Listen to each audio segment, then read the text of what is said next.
Hello everyone, magmemeryenda ako ngayon ng saging na saba. Ayan po, ay siya, akala ko malog. Saging na saba, mayroon tayo dito, merienda. At ang aking sausawan ay bagoong alamang. Ginisa ko lang po ito na sa bawang, sibuyas, and then may nilagyan ko po ng sili para may kunting sipa anghang. And then mayroon po ako ditong coffee. Magko-coffee muna tayo. Alam niyo po ba mga guys, mga mami dyan, dahil malamig ang panahon ngayon, ayan, nagkaroon ng dry lips ang aking mga labi. Ayan po. Nagbibitak-bitak ito kapag malamig ang panahon. Lalo na ngayon, malamig ang panahon natin dito sa Pilipinas. Kaya ayan, oh. Kita nyo. Pag pinersa ko yan at tinanggal yung dry skin, dry na balat dyan sa labi ko, yan nagsusugat. Kaya napabili po ako nito ng pink flash nito.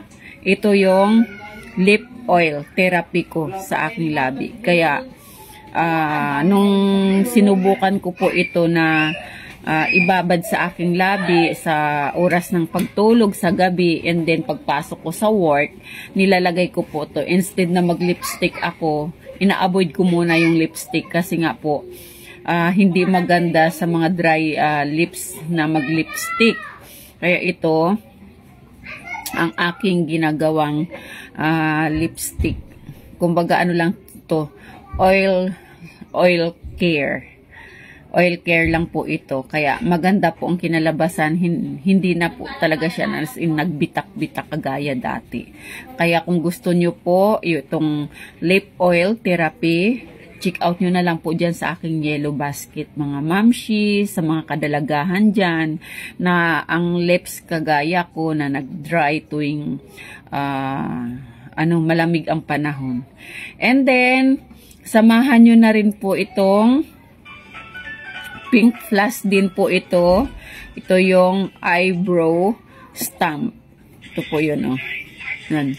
Ito yung nilagay ko sa aking, tawag nito sa aking kilay. Marami po siyang, anong tawag ba dito? Stencil. Yan. Yan, mamimili ka lang dyan kung ano ang bagay sa'yo. At saka, ito, i-stamp nyo lang ito sa inyong kilay. At ito ang kinalabasan. Marami po itong kulay. Check nyo na lang po kung anong kulay ang bagay sa inyo. Ayan ang laman. Ito po yan, oh. Ito yung kanyang sponge. I-dip nyo lang sa ganyan. And then, kumuha po kayo ng isang bagay sa inyong stencil. Ang tawag nito yung pang hulmahan ng inyong kilay. At ito po, stamp nyo na yan. Ano ba yung tawag doon? Stamp? Yung i-dip nyo na sa inyong kilay. Ito na yung kinalabasan, guys. Oh.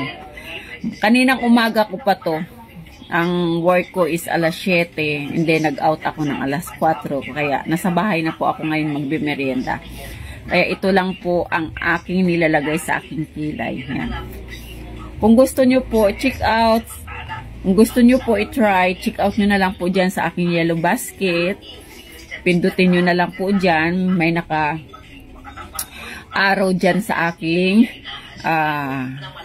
video ngayon. Check out na po. Try nyo po. Mura lang po ito. Napakamura. Affordable. Yan lang. Bye! Kain tayo. Magmemerienda muna ako ng saging. Yan lang muna.